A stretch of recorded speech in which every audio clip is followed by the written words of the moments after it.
The bustling market of Kokuru buzzed with life as Madam Suzan carefully arranged her wares. The sweet aroma of ripe plantains mixed with the earthy scent of freshly harvested yams, attracting customers eager to stock up for the week. The sun beat down relentlessly, but the vibrant energy of the market made the heat bearable. Suzan was no ordinary vendor. Her stall was always the busiest, not only because of her fresh produce but because of the warm smile she gave to everyone who passed by. She was well known in the community for her kindness, wisdom, and, most importantly, her sharp instincts. But lately something troubled her. Goods had been disappearing from the market at an alarming rate. The vendors whispered about a cunning thief, and soon the name on everyone's lips was Stephen the Ghost, who moved in the shadows. He was swift, daring, and invisible. No one had seen his face, but everyone had felt his impact. One fateful afternoon, Madam Suzan's fears came true. A large sack of cassava vanished from her stall while she briefly attended to a customer. It was the final straw. "Enough is enough," she muttered under her breath. If the authorities could do nothing, she would. That night, under the soft glow of a single oil lamp, Madam Suzan sought advice from Naana, the wise elder of the community. "Naana, this Stephen, he must be stopped." "But how do we catch a man who slips away like smoke?" Suzan asked.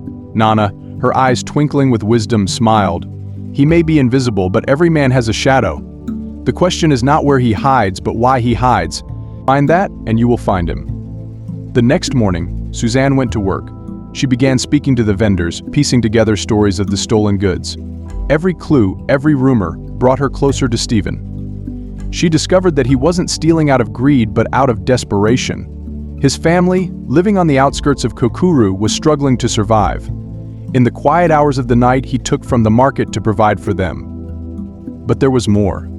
Suzan's sharp instincts told her that someone within the market was helping Stephen, passing along information about which stalls were vulnerable.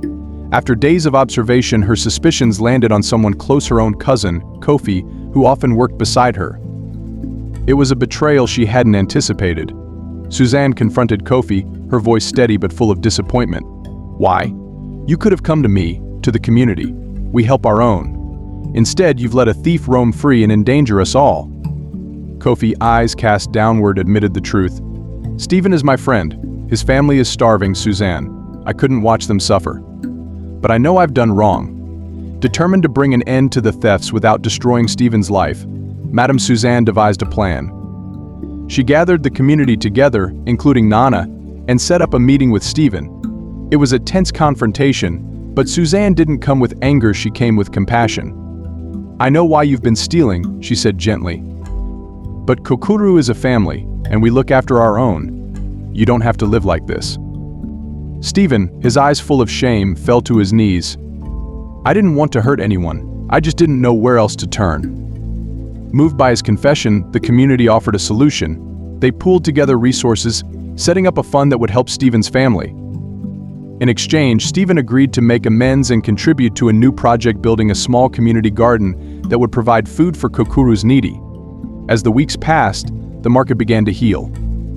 Stephen worked hard, proving his worth and earning the trust of those he had wronged.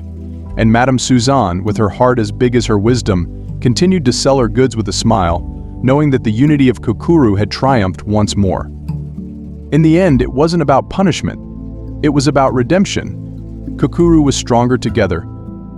The story teaches us that stealing harms the community, but with forgiveness and hard work, even those who make mistakes can change and help rebuild trust. Working together as a community brings peace and success for everyone.